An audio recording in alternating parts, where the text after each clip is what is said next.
Attention! The National Weather Service has issued a hurricane warning for the entirety of the National Hockey League. Please stay tuned for further information from the Storm Cellar. Welcome back to the Storm Cellar. Brad and Ray back with you as always. We also have a special guest, a guest in my own state for once, Ray. It's nice to talk to somebody who's kind of local to me, being 600 miles from Edwards Mill Road. It's cold here. It's about, I don't know, -2 or -3 Celsius. We got snow on the ground. How are things up in the true Great White North? Because y'all have really gotten like the really bitter cars can't charge kind of cold, right? Oh man, we had a snap and a half. Let me tell you, it was quite chilly indeed. I guess that's what we get for bragging about not really having winter. It pulls up and just lambastes all of North America, frankly, with all the cold and snow and stuff. It's been nuts. It's made good for staying inside and watching your team play. Yeah, right. Reasonably well, right? And there's a lot of teams that are doing well, the Canes included. But you know what? It gives you a chance to prepare for a special guest that joins us in the Storm Cellar. And just right off the top, he's a runner, and he's going to be in the Boston Marathon. And I'm telling you, Brad, I couldn't do the marathon unless I had a pork chop or a steak dangling in front of my nose. And I might spend all of my time at the start line trying to find a way to capture it, just right there, not bother running at all. I just be trying to capture the pork chop. I live a mile off the marathon route, and I could probably run to the marathon route and then take a break and then run back to the house. But like that's about as far as I'm running. Unless there are like bears involved or big cats, I'm not that mobile. It's not happening. But our guest is going to be there. We're going to find out all about that. But more importantly, he's a Caniac and jerk, just like us. Aaron Cohen, thank you so much for joining us. We've been following you for a long time. We got a chance to actually meet at the Stadium Series game. I got your signature on my flag. And so it was fantastic to meet you in person. Glad to have you in the Storm Cellar. How you doing? Yeah, doing great, guys. And definitely thanks for having me on here. And I appreciate the shout out for the Boston Marathon there. And I did run 12 miles yesterday in 13-degree weather. So I had to make sure to get out there because I have to do all this training really, next 3 months. The marathon's on April 15th. So I can't just like sit inside. I hate running on treadmills. So it was good to get out there yesterday in 13 degrees, get that run done. So now I know I can kind of, do that in that type of weather too. So, but I just moved to Boston last July. So it's been nothing but kind of nice and then getting colder and colder. So it's been an interesting start to the winter here. We're coming into the cold stretch. So like the cold stretch starts about now and normally lasts for like the end of February. So it gets generally gets worse before it gets better, but So Aaron, if you've heard the show, our guests know what's coming. We were going to find out the story of Aaron the Caniac, how he became so. Were you with the team right from the beginning, or did you migrate from another squad? There's all sorts of information we need to hear from you. Tell us all about it. What's your story as a Caniac?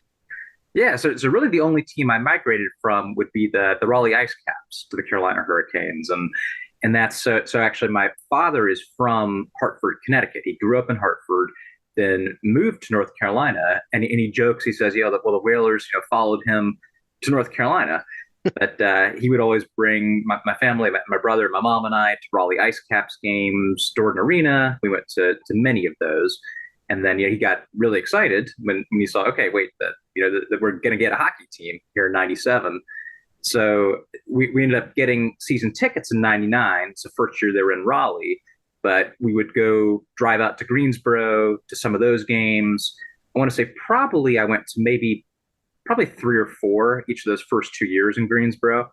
My biggest memory of those first 2 years was the playoff game I went to. It would have been guess it would have been game 5 against the Bruins, their second year there in Greensboro, I believe, the overtime game. And that was my very first playoff hockey game. And so that was just an amazing experience. I remember there were the Bruins fans sitting near me there that asked me, they kept asking me, why are you a Canes fan? And I remember answering to them, oh, I like Keith Primo. I remember saying, yeah, Keith Primo is my favorite player. I like him, which now, I mean, that's just feels like many lifetimes ago at this point. But yeah, I mean, that was my very first introduction to the Canes. Father introduced me to hockey, and I love going to hockey games with my family. And then getting the season tickets in '99, we always had a group of others too. So I think we kind of shared maybe 6 or 7 full season tickets with a group. We had the spreadsheet where we kind of picked different games to go to. And that was just so much fun. I graduated from high school in 2001, went to college at UNC Charlotte, and then just continued driving back to Raleigh for games. So actually when I really became a big fan and got enwrapped in all of it would have been the 2002 playoffs, the run to the final, and then also the year before against the Devils when we went down 3-0, then made it a series, won the next 2 games. They had the big cheer at the end of that game. So then it was awesome to see them come back that next year against the Devils, beat them, and then run to the finals. So that just kind of really got my attention and made me a big fan. So that's awesome. Of course, there's some great memories in there. The trip to Greensboro, can you talk about that just for a little bit? Because that's one of the things that you heard from every player, that it was so difficult, so hard. And then the big tarps, in the stands and stuff like that. It was demoralizing maybe a little bit. What was that trip like? I mean, you were a kid, but all the same, it's a long trip to make it to those games. Yeah, I mean, it was weird. I mean, especially if you think stadium series versus thinking back to Greensboro. I mean, if you told me something then like, hey, we're going to pack the entire football stadium with tens of thousands of fans to see this outdoor hockey game after Greensboro the games were quiet. I mean, because people just didn't know what to do with the team, really. I mean, the Greensboro locals knew it was going to definitely move to Raleigh soon. People, newer to hockey there, and the tarps, and I mean, even that Bruins playoff game, I mean, there were probably just as many Bruins fans there as Canes fans, maybe more if I recall. I mean, this was, so long ago. Sure. So, and then, I mean, obviously the teams had the ups and downs over the last 26 years, but I think where it is now, it's never felt healthier. It's awesome to see so many new fans discover it and people sticking around too, for sure. But yeah, it's been awesome to see just the community embrace it, and so many tens of thousands show out there for outdoor hockey.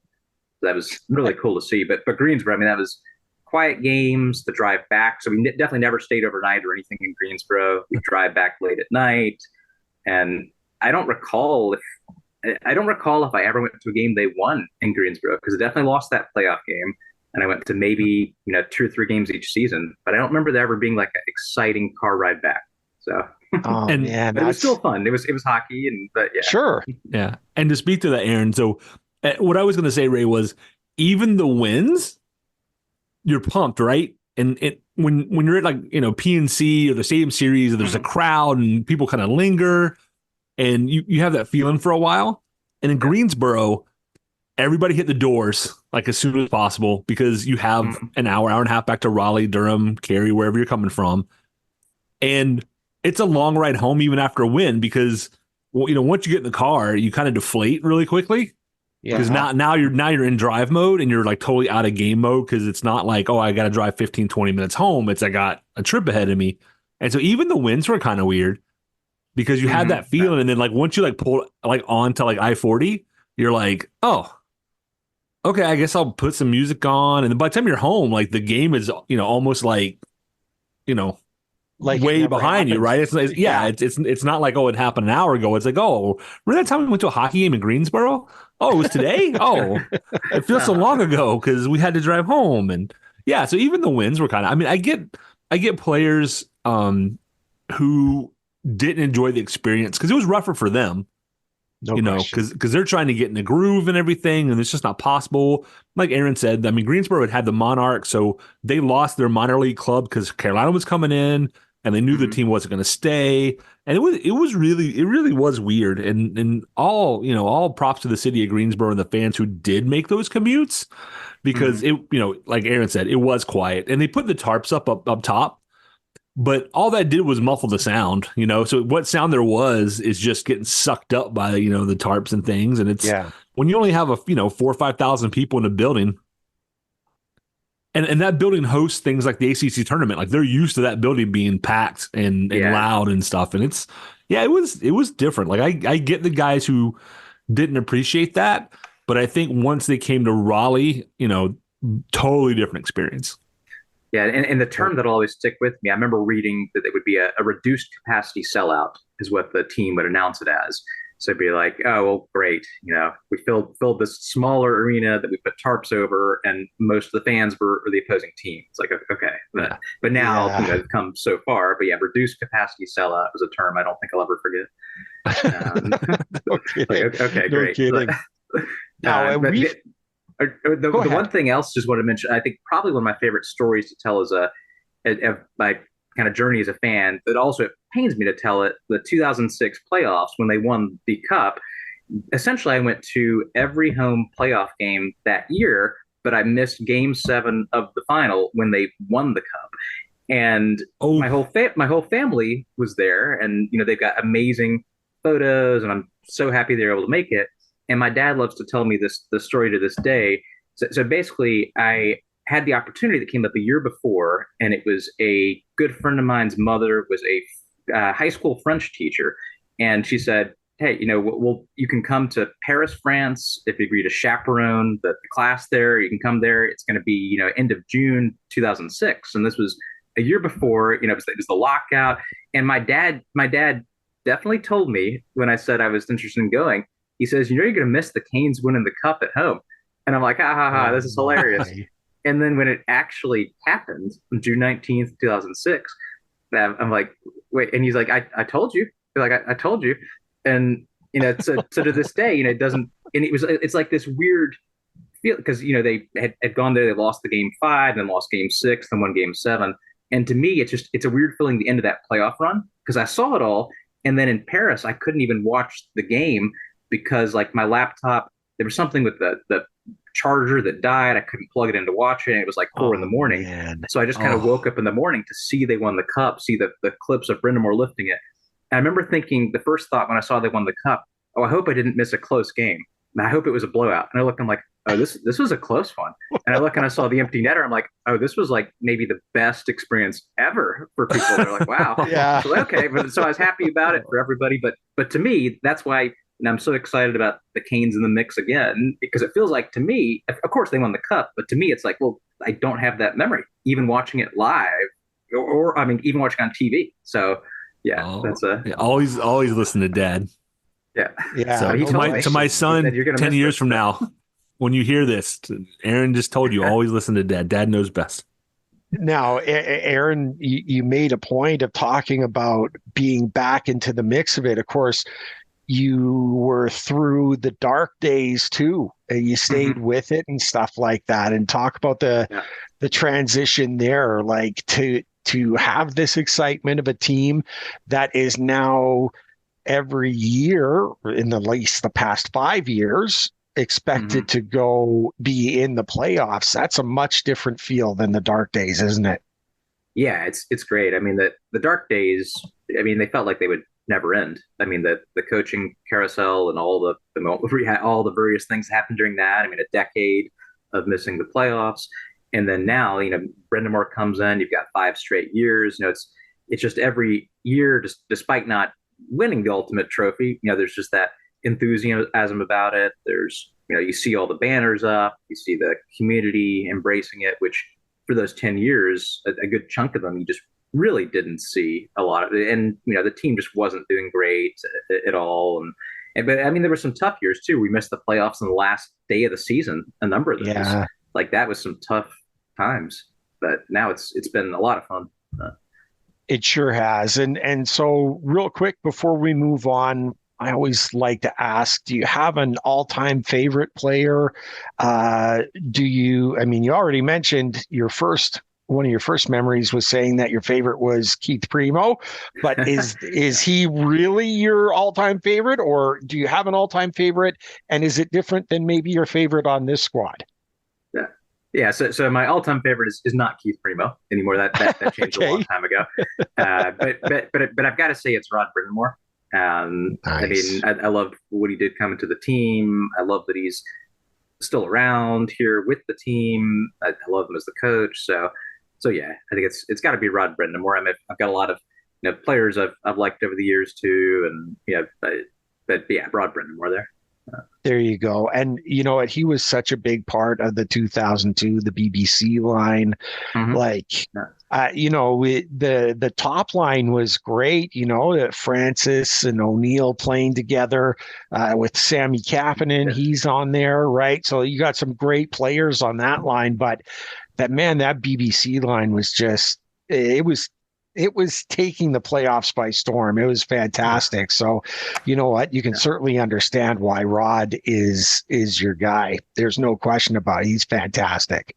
Yeah, I used to love the montages there, that BBC clips during it, and I thinking again, Francis O'Neill Captain and the Funk line. Remember people talking about that years ago, trying to make a little thing. But yeah, Man, Good question, Ray. Yeah. Because it just hit me, because when I think of especially like the 2002-2006 Cup run, or I don't know why I love the 2002 team better. I don't know if that's sacrilegious really? or not. Huh. I don't know why. When I think back to those memories, I go, oh wait, no, that's really the 2002 team. That like Ming T, and they play in like the Mike Myers BBC music, and we had Kapanen and those guys. Do you guys have a favorite year, like a favorite roster? I mean, for me, my favorite's the 2006. But I mean, 2002, it was such a fun group. It felt like kind of a plucky bunch of, I mean, definitely overachievers. I feel like there, and all these overtime games, and every series totally counted out. Whereas 2006, I mean, we finished, I guess, second in the Eastern Conference that year, I want to say. We felt like we belonged to be there then. We kind of paid our dues. So 2002 it was such a fun surprise there. And then '06, I think probably I picked the '06 team as my favorite, but 2002 was so much fun though. Yeah, and I think you're right. I think some of it's like the expectations were so not terribly low, but they were finished. I think they were picked to finish last in the league, and they just kind of blew everybody's doors off there at the end, and all those comebacks and like guys like Nick Wallin stepping up, right. OT winners, and I don't know, my core memories, like obviously there's the 2006 like game 7 and things, but when I think of like the journey, so many of the memories I think I'm like, oh yeah, remember when that happened? I'm like, oh wait, that was 2002. Oh wait, that was 2002. Yeah. One of my favorite memories is game 3 there at home, the first finals game at that point was the Entertainment and Sports Arena against the Red Wings, the triple overtime. I mean, even in the loss, it was just such an epic game. And I still have this memory of, they iced the puck with like a minute and 30 seconds left. And I feel like Shanahan even like interfered with Battaglia. It shouldn't even have been icing. And then they tie the game, and it goes on for hours and hours and hours. But such a good memory that anyway. Brad, it's you bring that up, and like, I think, of course, the Stanley Cup winning team stands with you and so forth. Like, it stays with you forever. But man, that O2 lineup, like, first of all, because Francis is involved, and he's my guy, and he, of course, scores the overtime winner in game 1, which really scared the entire league at this point. It's like, geez, are they really on their way? Because like you said, Aaron, no one expected us to be there, and kind of, taking the league by storm. And then they win game 1 in overtime on Francis's goal. I mean, I was just beside myself excited. And you drop all of those names in there, like Kapanen, Sammy. He is one of my all-time favorites too. Just so fast, and just, he played so much bigger than he was. Yeah. And do you know what I mean? Like, he's not the biggest guy on the planet, but man, he played big and quick. And And then the BBC line, it was just sensational. I loved everything about that lineup. That was a great lineup. Yeah. And I mean, to go down the list just real quickly a little bit, Joe Vasicek, right? Marty Jelena, who's still one of my favorites. You had, David Tanabe, you had Ward and Hedican in the back. You had Svoboda. Darren Langdon was like our tough guy, right? Little Tommy Westland, Steve Halko. I mean, obviously you had Urbe and Weeks. Like, no offense to Cam Ward. I love Cam Ward, but Archie will always be my guy. I don't know. Everything about him, like, he was like Teuvo Teravainen before there was a Teuvo Teravainen, with his answers and things, and just, I don't know. There's, when it would just hit me when you were talking, that I was like, man, so many of those memories I attribute to 2006, and they're 2002, and I don't know, just something that hit me. Yeah, and definitely in memory of Josef Wasicek. By 2006, he'd taken a little backseat, but 2002, I mean, his goal, their Game 5 to beat the Devils, is probably one of the. I mean, if not for that, I mean, you have Weeks' save on, I guess, John Madden, and then Francis gets the only goal in Game 6. But if not for Wasicek scoring in overtime in Game 5, I don't even know where the franchise is, really, because it was that run that kind of captured the excitement, and they probably lose to the Devils because they lost the 2 in New Jersey already. So yeah, and Weeks' save is still like the save. When you ask a Hurricanes fan, like, were you there for the save? Everybody knows which save you're talking about, right? And that's funny, because when you say the save, that one, like Cam Ward on Fernando Pisani. On Pisani, that is the save to me. Like Cam Ward, because I've said it over and over again. If Pisani scores that goal, the Oilers would have won the game. There's no, they were just they were so on fire in that third. Man, that's fun. Lots of great memories. Ronta on Crosby, last week was almost to that level. I still don't know how Ronta stopped that shot. I mean, that was just nuts. No question. And, we're having all of that reminiscing and talking about those teams that are great.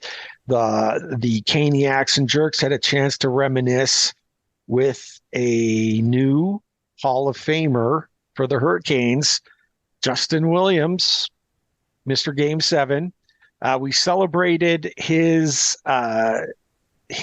efforts, and a great. We got to give the nod to the Kings, because like the Montreal Canadiens, the team that shall, and I'm saying their name this time because Martin St. Louis brought them out, and they were on the bench to pay respects to Cam Ward as well. So I will say their name for that. When they show respect, that's worth saying their name. That was a classy move.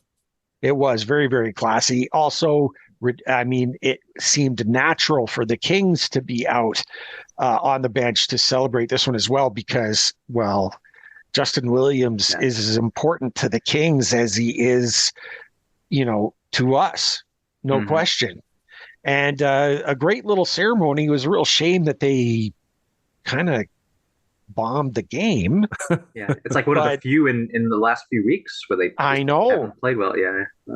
So do you had a chance to watch the whole thing, Aaron? Or because I was stuck working, so I was listening and enjoying the audio aspect of it, but there must have been something, in the barn and seeing the video and stuff like that of all the players paying tribute. I mean, it sounded great. It must have looked great. Did you get a chance to see it? Yeah. So I was watching, so I saw the ceremony and everything. Nice. And then, I wasn't able to attend the game, unfortunately, but my parents were there. It's like amazing experience. And I watched the ceremony there as part of it. Nice. And then I intended to get back and watch the game. I was out, and then it kind of, when I caught up on the score, I was like, oh no, doesn't seem to be going well. But it was a tough one. Talk about Justin Williams. What would give me your thoughts on his efforts for the team? Yeah, I mean, he was incredible. I mean, if you think about people that deserve to be in Carolina Hurricanes Hall of Fame, definitely Justin Williams, absolutely. And of course, the game I missed, the empty netter, the Game 7-1. Of course, that's the big image they show. But I mean, he's meant so much to the team coming back there in 2019, I guess, as well. I mean, he made a huge impact that season, really for the return of relevance to the team. And he seems also just such a genuinely nice guy and a great player. So that was awesome to see him get that type of recognition there. For sure. And the inventor of the storm surge. Is that fair? That's fair, right? He's the kind of guy that pushed it along to make it happen. I think so. That's what that's what the stories are that come out. Yeah. I always loved the storm surge ideas, and it made me love even more when that's how we all became jerks, right? I mean, that's right. us loving the storm surge and the team doing it. I mean, yeah, it was fantastic. Brad, what was your favorite storm surge? Any? I love that people ask. It's very close. There's two, but for me, I think it was Brock McGinn's Thor at center ice, where he takes his stick and he hammers it down just like Thor does, and everyone. That one blows out. That's as a comic book geek, that is the one. That is it for me. Although I will say the Holyfield knockout and seeing Martinook dragged off the ice by his skates, like that was priceless too. Like there was a lot of really good ones, but those two are the ones that jump out for me. I think the duck hunt one was another really good one too. That was a fantastic one, the duck hunt. What about you guys? I guess it was around March Madness time. I like the basketball one where they brought the little dribble and he like deked around somebody, and that's one of my favorite ones. But there's so many good ones. There's a bowling pin one as well. Yes, kind of bowled through. So, but yeah, I like the sports related ones. Brad? I was going to say same. I like the basketball because if I remember, he goes out and I think he jumps on the skates, and I'm like, yeah, I can't do that. Like at my best of days, like that wasn't happening, right? But yeah, I think that if I had to pick one, it's the duck hunt one. But that's the thing about Justin Williams, right? He's not just Mr. Game 7 for the Hurricanes, right? He's Mr. Game 7 because of both teams, right? I mean, he counts among his friends Rod Brindamore and Drew Doughty. I mean, that's a pretty good company, right? In hockey circles. But now he's working along as like I don't know what his title is, special assistant or special counsel or whatever he does, but to come back and play and kind of help revitalize, right? He hopped on Rod. I mean, they were teammates, right? So they're on one level there's equals, and then he's being asked to come back and play for a former teammate, and there has to be a significant amount of respect there to come in and be subordinate to somebody who you were, and are peers with, right? And so for him to come back and do that and then, stick to Rod's plan, help get everybody on board, keep everybody going, I think it's just tremendous. They couldn't have picked a better person. It sounds like they're going to do one a year. I don't know who you could put in. I don't know anybody more deserving than maybe Justin Williams, after Cam Ward, right?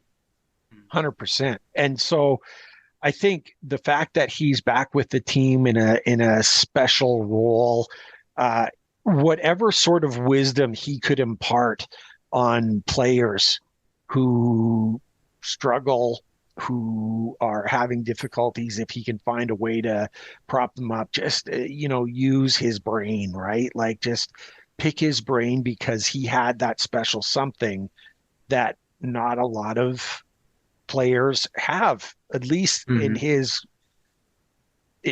amount anyway, because being special in a game 7 is huge for all of these players. It's a dream that they all have when they're kids. It's always when they're scoring a goal or they're doing whatever, it's always game 7 in the Stanley Cup final. That's just the dream that you had as kids. It's game 7. He's, alone, breakaway, stuff like that. And for him to be able to do it as many times as he did in game 7, there's something there. And you want to utilize that knowledge and that vibe that he has as much as possible. And I know one guy that maybe he even had a chance to talk to, Marty Necas. Man. Now, let me say this. I especially, but we've been pretty hard on him. But that doesn't with reason. With good reason, I think. With reason. But I'll be the just, first. But I'll be the first to tell when he's done a great job. And the first thing that you noticed on the very first shift that he was back on that game on Friday night was his speed. He was flying and he was getting in after the puck. He was actually, digging in at all of the things that he wasn't doing. He made a part of it, and it's why he got the stick on Friday night. Aaron, what did you think about Necas's return? I had to admit, I was a little concerned. His team had been playing really, really well without him, and he had struggled so mightily. You wondered if that was going to mess up the vibe that they had going, but I'm super glad to be wrong there. Yeah, I shared the same concern going in. I mean, the team's played fantastic over the last couple of weeks. I mean, definitely, I hated to see Necas get injured, but he hadn't been playing well. I mean, and I don't know that maybe he might admit that. I don't know. But like there seemed to be so many different instances. He looked out of sorts, but coming right in, I think like you mentioned from his first shift, like he looked quick. And I think that's definitely an asset. Like Marty Necas being Marty Necas and playing like we know that he can is only going to help the team. So I think it was great to see him looking refreshed. It was awesome to see him get on the score sheet there. So yeah, I think that's, you couldn't have asked for a better return to the lineup. And, now we're only about 5 hours away, I guess, from today's game. It'd be awesome to see him continue that too. No question. And Brad, I don't know about you, but I was really impressed, not with the goal, but the handoff he gave to Fishy for the empty netter. Oh, the empty netter. Yeah, the selfless. Yeah, because he could have taken very selfless, because he could have taken that shot, and it looked like he was going to it, like he turned his shoulders even like you knew he was going to take a shot at it. And I thought, yeah, he's in a prime position. And instead he lays it off to Fishy for the guarantee. And that was great. That, using your head, that extra pass that sometimes Brad and I give him a hard time. It wasn't a drop pass. I was very excited. Yeah. Go ahead, Aaron. Go ahead. I was going to say, it was Necas the shift before that fired and hit the crossbar with it, right? And then and then he's like, okay, yeah, I had my shot. Let me pass it off here to Aho. So yeah, I like that. Yeah. I wonder, and I haven't heard anything. This is purely speculation, so I want to be very clear about that. I wonder if something was bothering Necas earlier. Like I'm right. I mean, he's had a down season, and after last season, he kind of knows what is expected and what he has to do. Right. Then Orlov hits him in practice. And maybe he went from, okay, this issue's a 7 to this issue's a 9. I really can't go.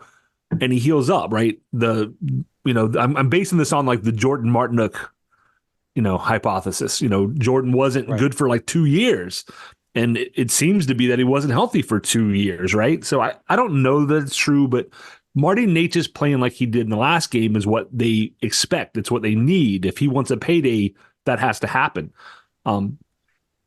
The goal is great. I love the goal. Good for him. He was so much better defensively. Yeah. And his decision-making was better. And those are the two things that I'm most going to rag on him on. Like he can score goals. He has 10 goals on the year, but and he has 18 assists. So it's not that he's not putting up points, even when he's not playing well necessarily. But, the text between you and I, Ray, like, the back door's open. Oh, the puck's in the net. Who was that? Oh, it was Marty Necas. Those are the things that I want to see him improve on. And to his credit, with that goal at the end of the game, and with the empty net goal, Sebastian Aho has 50 points through 41 games.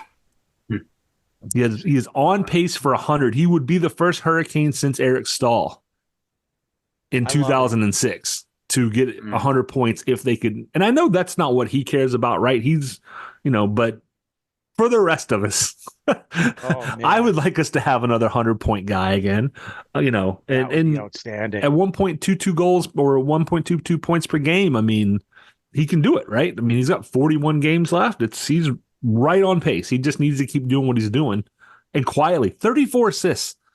it doesn't feel like it, but he's so good, and that's so underrated because he's not flashy and he just, he gets the job done. But anyway, yeah, Marty Necas, if they're going to make a legitimate cup run, they need Marty Necas to play well or somebody else to play at that caliber, right? Seth Jarvis has stepped up. Michael Bunting has been getting better progressively. Stefan Nazen has played really well. Like, everybody's starting to feel like they're getting in the groove.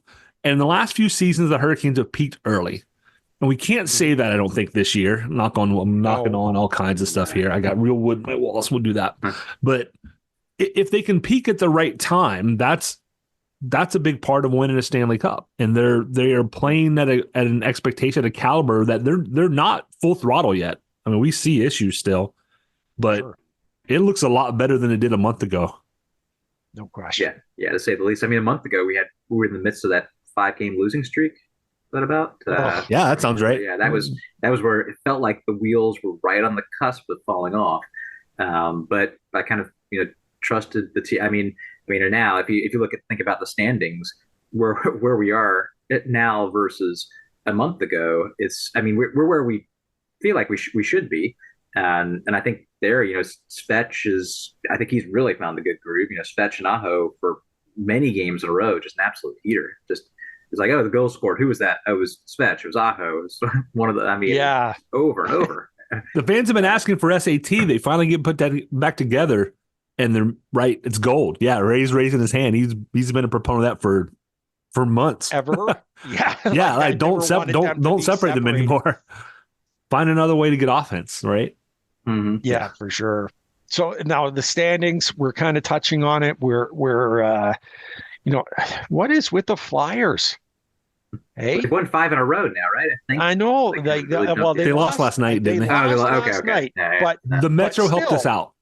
Yeah. Everybody, I think, in the Metro last night tanked. We appreciate all of you burning games in hand. Yeah, lovely. We appreciate it greatly. But I mean, we're in third in the Metro right now. But you know what? We can leapfrog with a victory today over the Wild, which, they've been terrible lately. But we Fleury's out. Don't want to take anyone and Fleury is out. So, But the standings, we're in good shape right now. I don't think it was funny. I saw this chart about someone had put out about where teams would finish playoffs wise or whatever at various points, your percentage at various points of making the playoffs. And right off the start, the Hurricanes were 100%. Yeah, they're going to be in the playoffs. Then a month in, they were like, well, maybe it's only 60 some. And then a little bit later, it was even lower. And now it's back up to like 90%. You know what I mean? Yeah, Money Puck has us. Yeah. Yeah. The big thing is, right? I always assume teams are going to win games in hand. Yeah. Right. That way I look at what's the worst that could happen? What do we need to do? And luckily people are not doing well, right? We have 2 games in hand on the Flyers. We're only a point back. We can leapfrog them today. Yep. We've practically caught the Rangers. We have a game in hand on them and we're 3 points back. So you're right in the mix with the best in the Metro. The good news for us is the wild card. And I always say, look at goal differential. That's going to tell you who's making the playoffs. The Penguins are the only team not in the playoffs right now with a positive goal differential. But they have 2 games in hand on the Islanders and a game in hand on the Devils and Capitals, which would, if they can win those 2 games in hand, that puts them at 49 points, and they would be the first team out of a playoff spot behind the Detroit Red Wings. So every year, like I said, by the time we get to the season, I expect the Penguins to be ahead of those other teams. And that's why, I'm going to jump ahead a little bit, but Patrick Waugh is in at the Islanders. They fired their coach because they don't want to be a bubble team again. They have a negative 21 goal differential. If anything, per my very unscientific model, they should move down a couple of places if they can't start keeping the puck out of the net. So, but Patrick Waugh, Patrick Waugh, obviously Hall of Fame a goaltender. He was one of the people who's always named, who's the best goalie of all time. It's not him, but people bring him up anyway. He did really well in Colorado as a coach, although I always thought he was a hothead. I always thought that of him, even as a goaltender, that he flies off. He's over emotional sometimes, and that's having Rod Brindamore as a coach, who we get all the awesome faces and looks from. What do you guys think, though, real quick, about Patrick Waugh? If you're it's a Lou Lamoriello team, so the fact he this must have been planned, right? Because he fires his coach and hires Waugh the same day. I mean, with Lou, you never know what's going to happen. But do you guys think this is a good move for the Islanders? Do you think he's going to get them headed in the right direction? Or it's been 7 years since he's coached, so I don't know, Aaron. Yeah, do you want to go first? Because I've got a lot. I've got okay. A lot Yeah. I'll just say, go ahead, Aaron. Yeah, just real quickly. I mean, when I saw the tweet, I kind of had to read it a few times. I was like, wait, what? They're firing their coach. Patrick Waugh is in. Like, okay, well, this is interesting. And following the Islanders season, they've lost so many times in overtime. They have 10 overtime lost points. It's interesting there. They've kind of been right in the mix. If they won half of those games, you give them those 5 points, they're like right behind us, like right there. So yeah, it's not like they've been having the worst, but yeah, I don't know. I'm curious, but yeah, I'd love to hear your thoughts. Well, I'll tell you what. Okay.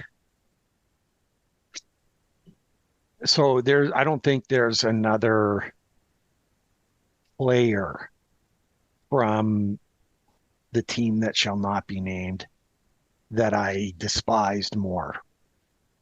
Like, with the exception of maybe, Claude Lemieux. Like, I just despised him. And there was no doubt, Brad, you have to admit he was a good coach. The problem in Colorado was he wanted to be more. He wanted more of a say in how things were run. And that was not going to fly.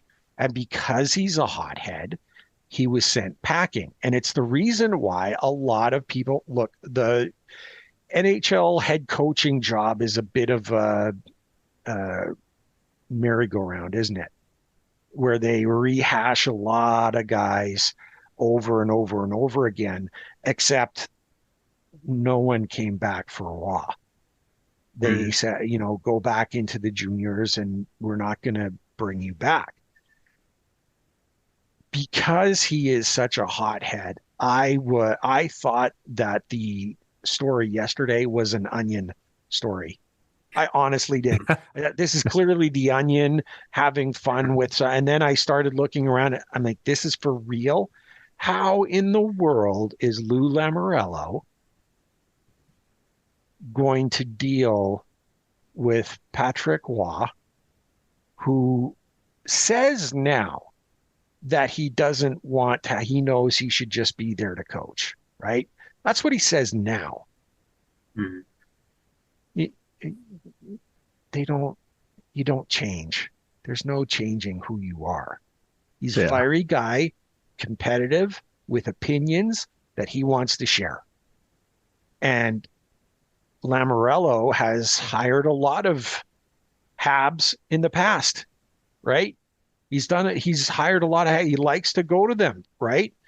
And so him going to Waugh, I just thought, where is the Zamboni popcorn box when you need it? Because man, oh man, looking at what goes on there, I think there'll be a boost. I think there'll be the, cliche boost of games won by teams that change coaches. But how in the world are those two going to exist? I have an answer. You want an honest answer? This isn't me even being funny. This is like an honest take. Is Lou won't. Waugh will get them into the playoffs, and like on the last day of the season, Lou will fire him and make himself head coach for the playoffs because he's done it before. Yeah, he's done it before. Like this is not weird speculation. Brad's not on a tangent, right? Lou has done it before. Oh, you got us in the playoffs. Great, you're fired. I'll just coach the team myself. Yeah, because Lou's, good point. as you said, people don't change, and Lou's not going to put up with Wah. Like, No. if it works out for him, great. I actually like the Islanders, so I'm all for, like, if they can get in there and make a run at it, as long as they don't, beat us or anything. Like, I'm all for seeing some success there. But it does feel like an oil and water mix, right? Yeah, I look at it, and like I said, he did a good job as a coach in Colorado. Sure, he lost his mind a little bit and tried to destroy the rink, or part of the rink, going at Bruce Boudreau there. Man, that was something. Those two guys, they were ready to chuck knuckles, weren't they? I mean, Yeah.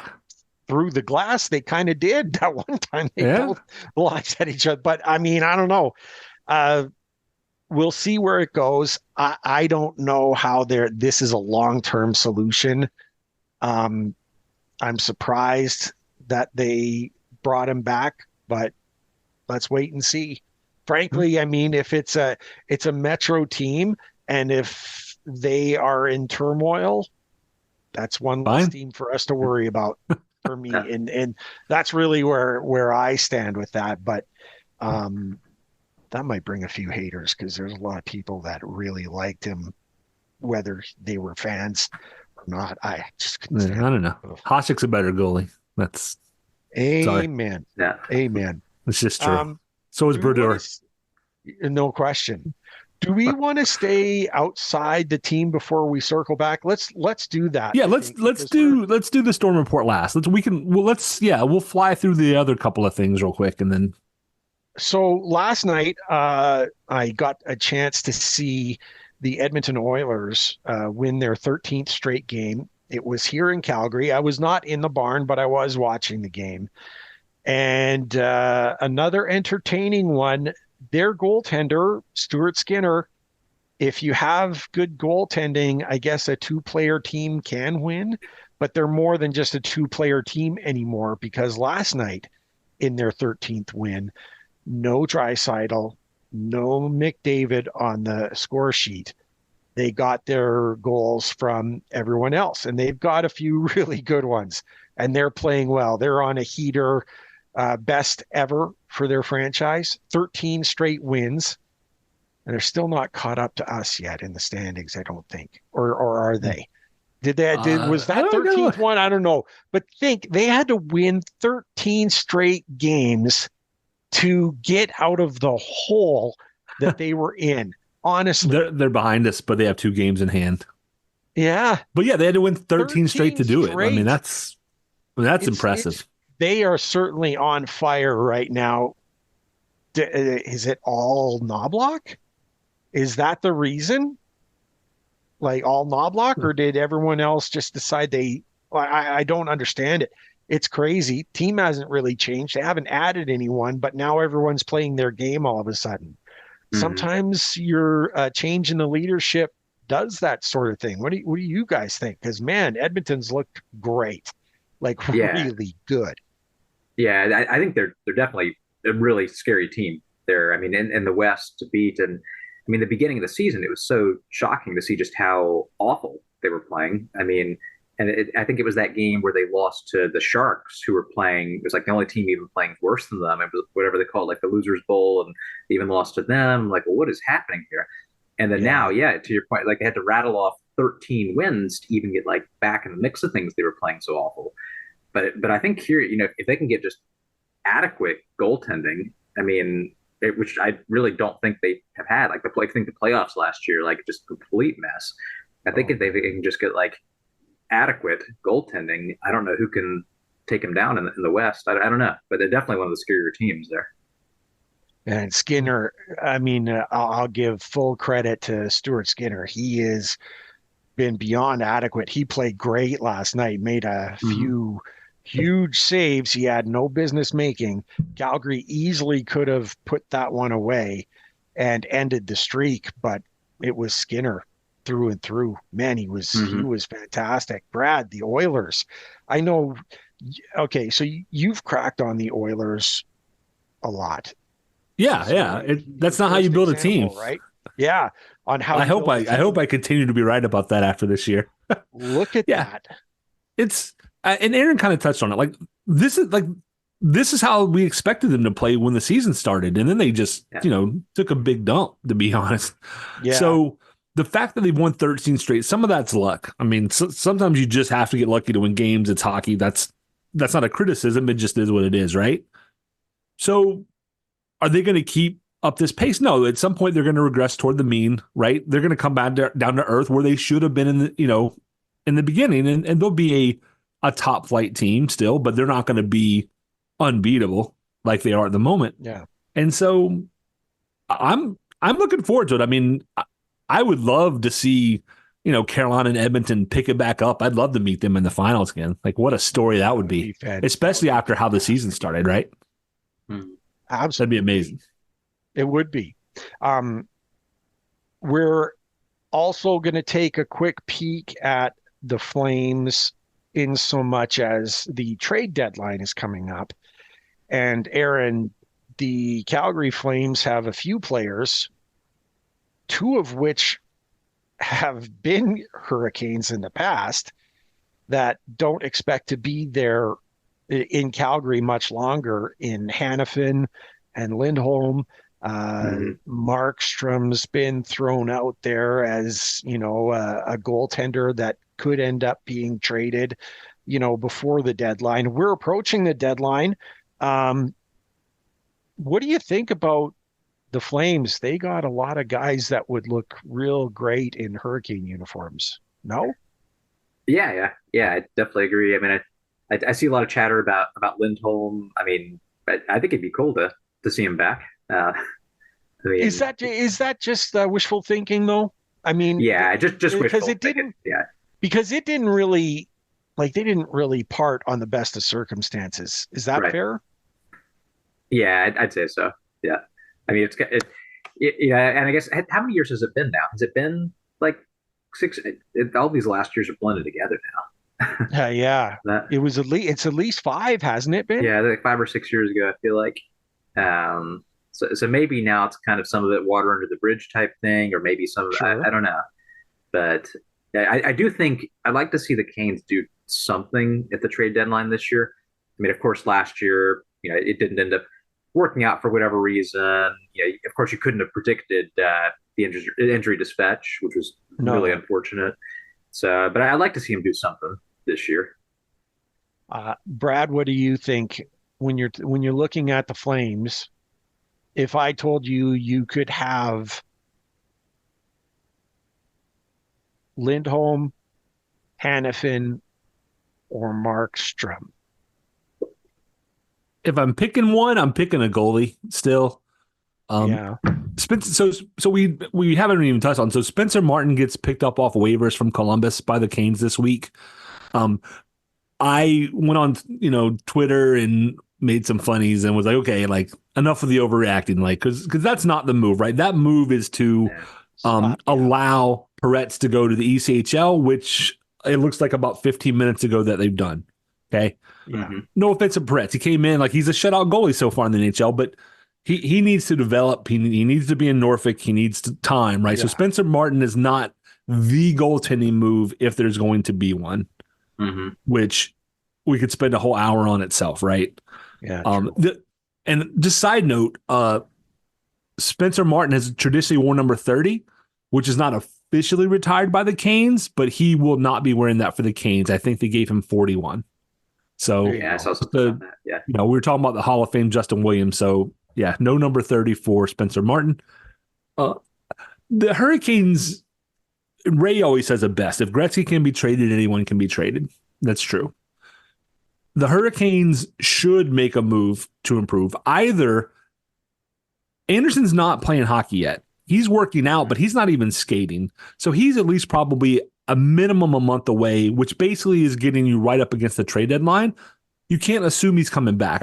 I still, in my heart of hearts, don't think Anderson is coming back. I know that Don Waddell told Adam Gold, it could be a month or so. Well, that was a month ago, and he's still not on the ice, right? So they don't know. And, we've heard rumors that he's getting second and third opinions. If you know for a fact Anderson is coming back and will be healthy, which you don't, then you can stand pat. And you have Anderson and PK, Ronta's a third, in case anybody gets hurt. Yeah. But you don't. You need to do something. So of the Calgary guys, I would pick Markstrom because he has done pretty well in front of what has been a very shaky Calgary defense for a while. A lot of 5-6 wins and losses up there for those kind of things. And much like Martin, who was playing in front of, the sieve that is the Columbus Blue Jackets. Yeah. I mean, he's putting up almost 900. Now he's putting up 3.8 goals a game or something like that, or 3.5, which is not good. But once again, look at the defense he's playing in front of. So if I'm picking somebody, goaltending starts first, because if we don't have a goaltender who's healthy, who can play, we don't have anything. And PK is at least skating again, but he's not practicing yet. I don't think we're going to see him this week, or at least not the beginning of the week. And concussions are funny. He was playing great the last stretch, but is he going to come back and continue to play great? There's so many variables in Carolina surrounding the position at goal. And I think it was Future Canes on Twitter, was talking about something, and my response was, we need to stop half-assing it and we need to whole-ass it. Meaning, at some point you need to say, look, we need a goaltender that we expect to stay healthy, that can play. They need to make moves at the trade deadline. I keep saying that. They keep not doing it. We keep not winning the cup or getting to the Stanley Cup Finals. I don't know who's right, but at some point you got to make a difference, right? You got to do something. What's the old definition of insanity is doing the same thing over and over and expecting different results. Well, yeah. I would like some different results. So, Yeah, I kind of would too. I think before the trade deadline is probably really what needs to happen, because the price only goes up at the trade deadline. People only get more desperate, and the sellers know that you're desperate and will hold you out and ask for more than maybe what you're willing to pay. So do it now. You have a problem. I don't know, Aaron. What do you think? Are we? Yeah, I like waiting until the trade deadline, or what? I hope they do something earlier than that. I mean, especially, and I hope PK is okay coming back, but you don't want to rush things with concussions. Also with Freddie Anderson, I'm under no expectation he's going to return anytime soon. And even if he did, he hasn't played in months and months. So I think it's going to be a tough challenge for him to just come right in, be lights out right away. So I'd love for them to see them within the next few weeks here, before the trade deadline, try to find some goalie. I don't know who that might be, but there's a lot of them out there, right? And who is the right one? We don't know. We leave that in the more than capable hands of Don Waddell. Please, just as a favor, this one time, do something like now. Don't wait, and don't stay pat. We're going to jump right into the Storm report. My favorite segment. I always love doing this. It can feel unfair to some players at time, and we're going to do a different version of it. When are we doing the different version of it? That's on the next weekend. Is that correct, Brad? I think so. I think it's next weekend, but this week's version is same. We stand pat. One player or aspect of the team for each category: tropical depression, tropical storm, and hurricane. Who's firing on all cylinders? We always like to start with our guest. Which direction do you want to go? From hurricane to depression, depression to hurricane? Which way you want to go, Aaron? Let's say depression to hurricane. Okay, very good. We'll start from the bottom and finish up on a high note. Aaron, what or who qualifies as a tropical depression for you right now? I mean, I think one of the ones that definitely, I think he's had some really good games recently. And if we think about, so that with the rating, tropical depression still means it's really good, right? Like these were saying like our top three essentially, right? Okay. It's not like the way we put it is usually the tropical depression is the ones that are like in in a funk, they're really, or they might be struggling, then the storm is in between. They're transitioning one way or the other. They're coming out of a funk and getting better, but not quite peak, or they're going the other way, which has happened a lot of times before too. So, and then the hurricane, of course, that's firing on all cylinders. Yeah. So for the depression, I'm going to say KK. I think here, he has had some really good sparks this season. Early on, he was playing, I think, fantastic. I think some of his best hockey since being a Cane. Right now, I do think he's fighting it. Would love to see him get a couple to break out of that. I think he does have it in him for sure. But yeah, I think that's going to be my call out for tropical depression. There you go, Brad. Tropical depression for you? I had the same one. KK has done a lot of things well, but he has one goal since December 1st. Wow. I mean, that ain't good for anyone who's new. That's not good, He had 15 points as of November 30th. Okay.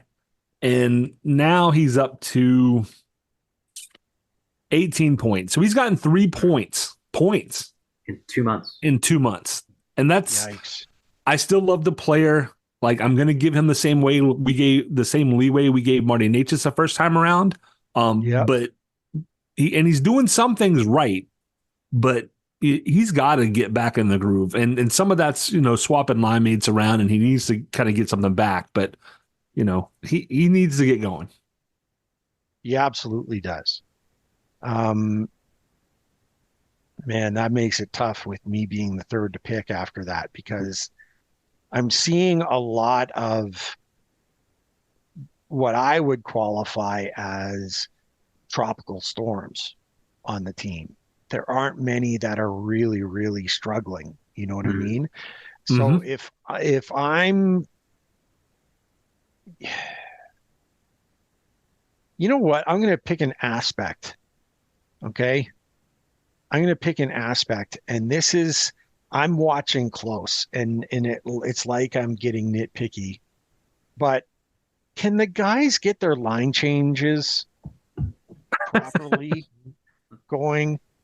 Honestly, there have been so many times where they have had too many men on the ice, or they almost get busted for too many men on the ice. There was one in Friday night's game where they got called for too many men, and they got away with having 5 guys on the ice for a penalty kill for a good 3 seconds. I would say, like 30 seconds after the initial penalty, they did it again. They almost had a 2-man disadvantage because of too many men, on the ice. And it seems like the easiest thing to do. Right? It's not easy. All right. The transition of players on and off the ice, where the puck is on the ice, who's got it. It's difficult. It can cause issues. But guys, you're pros. Figure it out. Okay. And I don't know who's responsible for it, but I don't want any more of those types of penalties. It's like, and for me, a very close second, now that I'm thinking of it, is the offensive zone penalties that we take. That's got so many. Yeah, frustrating. There's so many. Oh my gosh. Right? So that's me being nitpicky, and on a team that I just said not even 2 minutes ago that really doesn't have a lot of depressions. Those are the depressions that I've seen. Right? It's the line changes that are sloppy, and too many offensive zone penalties. Let's cut those out, guys. We're taking too many. We've got a good penalty kill. We don't have to keep proving it all the dang time. You know what I mean? And it seems like, I was going to say that the refs have it out for us anyway, because we do take a lot of penalties, but that seems cheap. That seems cheap to say. So I won't say it, even though I just said it. Moving along. It's time for the tropical storm. Who is on the cusp of, hurricane or downward motion? It's your choice, Aaron. And again, it can be player, it can be aspect of the team. What do you think? I mean, for me, I've liked a lot of what I've seen from recently Drury and Martinook. I mean, you got Martinook. He scored a goal in four straight games. Yep. I think there, Yeah. which I think that's awesome to see for him. And Drury had been in such a drought, and he's been in the mix in a number of different good situations. I mean, it'd be great to see him just continue to grow into that role and get scoring goals, which has been great to see. So for me, it's kind of the two of them of seeing some really good stuff recently that they played hard and getting rewarded for it. Awesome. Brad. I don't know who I picked last time, and I almost picked this pair for depression, but I'm giving them a fair shake here. Dmitry Orlov is my tropical storm. And I almost called him depression because for the money, I mean, he got called for I think was tripping the other day on a hip check. That's not tripping. That's a hip check. You're allowed to do that. NHL refs should theoretically know the rule. If any one of 4 shots in the last week would have been an inch or two lower, he has 4 goals in the last week. Yeah. Right. So I feel like even though he's not actually getting the points, his play has improved significantly. He and Chatfield have made an excellent third pair. The defensive side of things I'm not worried about, but for $7 million, the guy's got to put up points. And even though he's not technically getting those points, he's rung 4, if not 5, off the crossbar this week in the last, 5 or 6 games. A couple. If he takes a little bit of bend out of his stick, those are all goals. You know what I mean? Yeah. So he's right there. So Dmitry Orlov, keep doing what you're doing. Aim a little bit lower, and they'll start going off the crossbar and in instead of out. And then you're getting what you pay for. So he's picking it up at the right time, right? If he continues like this, he'll peak in March and April and May, and that's what we want. And you'll recall last episode, me with the tinfoil hat, thinking that he's a double agent responsible solely for the concussion that PK had and putting Necas out for certain times and playing. And now Necas is playing better. And now Necas is playing better. Maybe he, in his move, hit the reset button. I don't know. It's storm cellar luck, man. We talk bad about somebody and then they play better. Yeah, well, Aho, you're terrible. You don't do anything against the Wild, you bum. You definitely don't have any hat tricks against the Wild without Fleury. Come on now. 100-point pace. Weak. Yeah. Nobody's going to hit 100 points for the Canes again. Aho. Yeah. We're talking to you. Look, if I'm going to pick a storm, this is going to sound, he just entered into this storm from depression, and it's Nate. The way he played in that contest coming back gave me every reason to believe he gets it. And I think, and Brad speculated, Brad and I chat always during games, always. And one of the first things that he kind of pointed out to me was the Canes playing as well as they did while Necas was gone. He hoped it would be an eye-opener for him, a realization that this team can play really, really well without him. Mm-hmm. And that makes his value less than going into a contract, year. And if he's going to want to get paid, and I don't think any player really plays the game because they want to get paid, but if he wants a new contract worthy of the talent that he has, that he sometimes doesn't show, he needs to step up, and he stepped up big. The most impressive player in that victory on Friday night, I'm putting him as a tropical storm who is going in the right direction. I just want him to keep going and gaining more strength. That's just what I want for him. It's time. The hurricane selection. And Aaron, we're starting with you again. Who's doing it all? Who's got it all? What aspect? What player just can't do any wrong right now? Yeah, so for me, it's Mr. Not at all on pace for 100 points, Sebastian Aho there. I mean, yeah, I mean with a sec, Svetch right there along with, but I think I think if you think about now this great run the team's on over the last few weeks here, I think Aho's been a big catalyst of that. He's playing awesome, so yeah, that's definitely my vote for it. Brad? Aho's a great pick. Should we have even asked you, Brad? Yeah, you should, because maybe I'll survive. I mean, so Svetch is playing wonderful, but I'm actually not going to say Svechnikov for once. Oh, look at this. Awesome. Look at this. Seth Jarvis in his third year has done everything you've asked of him. He is second on the team in goals. He is second on the team in points. He's a +4. He only has 8 penalty minutes. He is a small frame guy who plays above his size, and the team loves him. When he was picked on a few weeks ago, Jury and Stahl are like right there, like you're not touching Seth Jarvis, right? Seth Jarvis has done everything you could want out of a player he's still a baby. I mean, I know that I'm old, so they're all kind of that age to me, but he has just been, he's gotten he's gotten the Stahl line moving. I mean, they were just in a quagmire. Like they were doing okay, but they weren't putting up points, and he's energized those guys. Seth and the Jordans has been just an exceptional line for weeks now. So all kudos to Seth Jarvis. He's just really having a stand.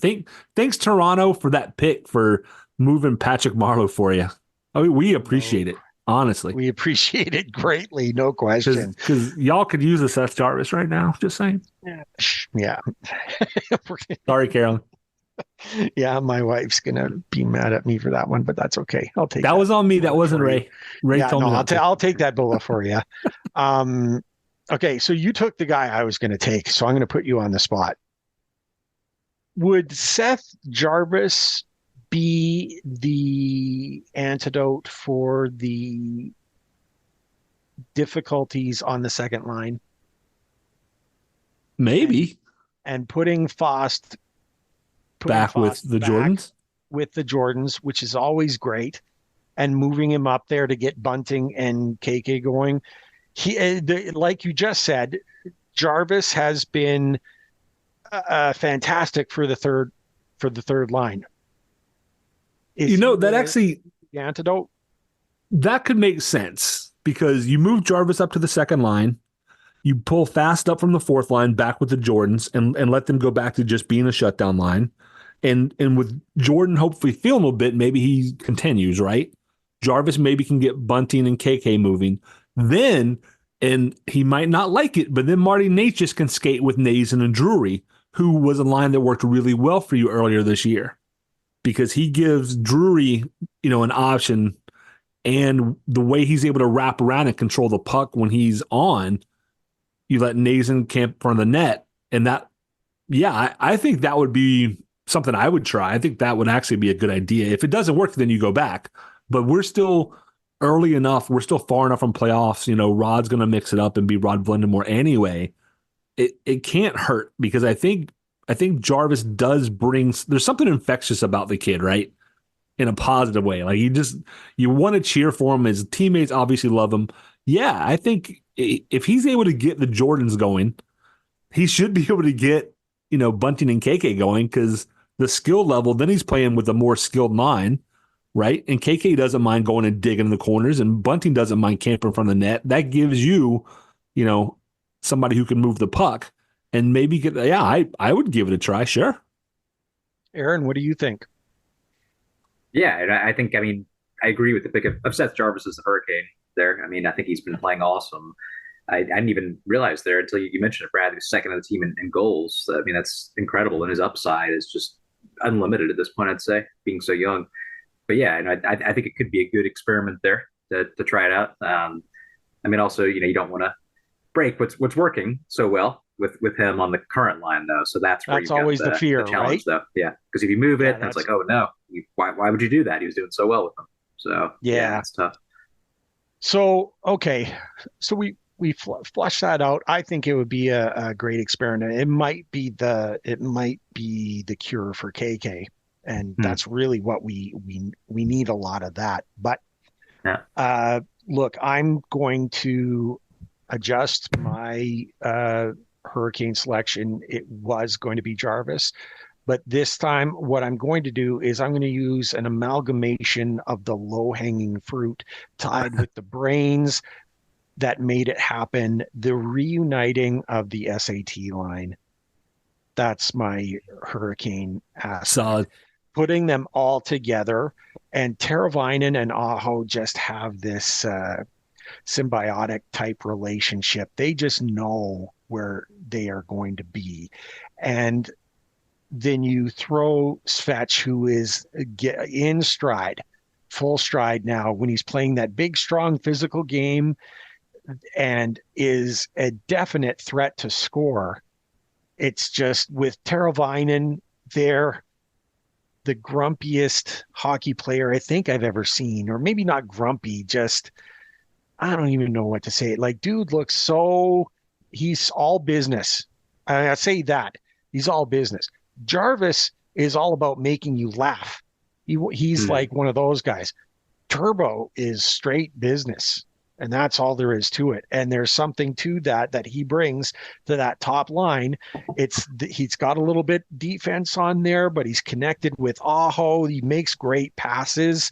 I mean, that line has been the reason why we've been playing so well, because no one can stop it. And that's the thing. It's a line that just can't really be stopped. They're playing so well. They are going to get on the board. They're going to score goals. That's just fact. You can't stop it. So that's my selection. I like it. And real quick way, as we kind of wrap up, at the week ahead, we have the Wild today at 5. Right. Yeah. Then the 24th, Aaron and I will both be in the building in TD Garden to watch the Hurricanes take on the big bad Bruins. You. Yeah. Right. Good for you. Followed with the back-to-back with the Devils. And then, and this circles back to your Seth Jarvis question, Saturday you have the Coyotes. And then the next 5 of the next 6 games, so 6 out of 7 total, are against West Coast teams. You have your last West Coast trip the week of the 13th. Before that, you have Vancouver and the Avs, and then New Jersey in your own barn. So you can leave Seth Jarvis where he is for another week. Yeah. And then again, starting Saturday or maybe the following Tuesday, you could swap it up. If it messes with the chemistry with the lines a little bit, it's West Coast teams. You're not maybe getting points, or maybe you're giving up the loser point or whatever. But who cares? It's against West Coast teams, right? So yeah. I don't know. That could be a way to kind of get maybe a little bit of both. And then depending on what's working, then you have Chicago, Florida, Dallas, Buffalo, Wild, and Columbus to finish up February. So once again, you have 3 West Coast teams. You have Buffalo and Columbus who are kind of out of it. That really just leaves the Panthers and the Devils as your only opponents in February that you really want to get those points. And the Florida doesn't really count, right? They're in the Atlantic. They're not going to be in a wild card contention. So if you beat New Jersey, something against those Panthers. Oh man, and we've got to have a better showing than the last time we played them in Florida. I went to that game and it was a listless nothing, and that was basically the worst part of the Canes season. So it'd be good to see them. Yeah, there you go. Right, but hey, we're on the upswing. That's the big thing, I think, is we're on the upswing. The Wild don't have Fleury for today, which is kind of, I still think, so Fleury's on the last year of his deal, as I recall. You even hurt, bring him in. We're used to working with hurt goaltenders. If he's not going to be out long, then you have or Marc-Andre Fleury for the playoffs, and being backed up by Anderson or PK, or Anderson being backed up by Fleury. I'd pay for that. right? The thought in my mind, for some reason, it's stuck in my head, and it doesn't happen very often, but I wanted it to happen, where the team brings in their players to the back, and Flowers coming up, and they say, "Excuse me, sir, you need to go this way." Right. Instead. You know what I mean? Yeah. And it's happened in the past. It's been very weird, but it's happened in the past. That's what I was dreaming for in my head. I just think the Flower's been peppered, and he has been he struggled this year, but Minnesota has stunk as well. It's still Fleury, right? It's still the Flower, man. I would love it. Him in a Canes jersey. Yeah, that would look really good. I think I'd enjoy that. We have been on an upswing, Brad, and the upswing continues with our guests. We have great guests, all the time. We really do. The streak doesn't end today. Aaron, thank you so much for joining us in the Storm Cellar. We certainly appreciate you. I loved meeting you. It was great time for the Stadium Series. Loved it. And the fact that you get to, you and Brad will be holding the fort down, in TD Garden, man, couldn't be two better guys. There's no two better guys I'd rather have there representing. So thank you so much for joining us. Yeah, thanks so much for having me on. Definitely excited to be there at the Bruins game, see Brad again. Canes have their work cut out for them. Bruins scored 9 goals last night. So yeah, that'll be a fun game. And that was the Habs, right? I actually saw. Yeah, that's right. Yeah. It was. Yeah, Ray won't mind I was not too broken up about the team that shall not be named taking the lumps there. That's for sure. Yeah. Aaron, if anyone wants to follow you, you've got a great. I love the tweets that you make, and people can follow you and cheer you on as you continue your preparations for the Boston Marathon. If people want to drop a line to you, follow you, how do they do so? Yeah, so it's at I Move Car, and that reference is from a TV show, Twin Peaks. It's kind of an obscure throwaway line in the 3rd season, 17th episode. It's a very random, obscure reference that most don't get, but it's I Move Car. On Perfect. Twitter. Perfect. Nice. Thank you so much again, Aaron. Brad, a great episode. Yeah. We've covered a lot. We even managed to sneak Patrick Waugh's signing into this. The Oilers 13-game heater. We were all over the place, but we hit the major points for the Hurricanes as well. I guess that leaves just the one thing left to say. Go Canes. Go Canes. Yeah, go Canes.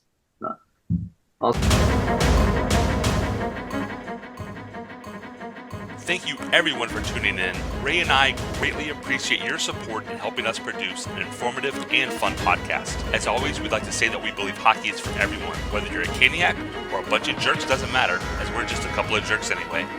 We would love to hear your questions, comments, and suggestions. We will do our best to answer anything hockey related. You can reach us via email at stormcellar97@gmail.com. On Twitter, we are at stormcellar97, and on Facebook at facebook.com/stormcellar97.